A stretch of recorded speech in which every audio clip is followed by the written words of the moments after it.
juntas? No, gracias. No. Oh, perdone. Hola, buenos días. Ah, usted es española. Hola, pues claro. ¿Cómo está? Estoy bastante mareada porque acabo de salir del barco. Entonces muy grande el barco, pero se marea. ¿Qué es aquel de ahí tan grande, no? Exactamente. ¿Cómo se dice?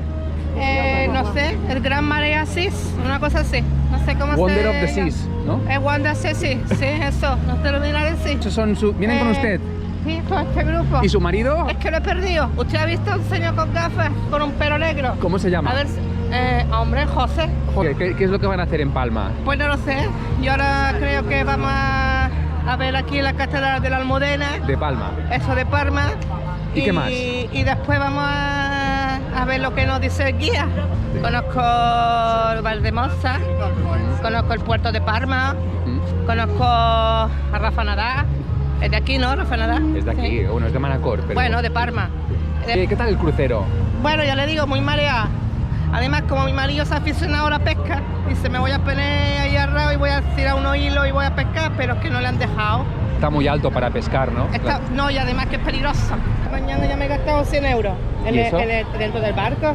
Ah, Claro, porque hay teatro, hay cine, hay espectáculos. pero un café. No, pero... Mire, aquí hay calesas, como en Sevilla. Hay calesas, sí, pero las de Sevilla son mejores. Creo que vale 60 euros.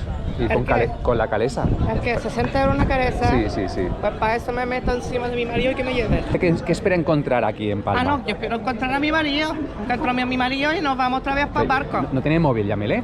No, pero que se lo ha llevado mi nieta. Porque Ay. quería jugar no sé qué. Lamento que esté tan angustiada Hombre, aquí en que- Palma. Bienvenida. Entre el mareo que me llevo del barco del Super Sis ese. Muchas gracias, señora. A ver si me encuentro a mi José. Adiós, adiós.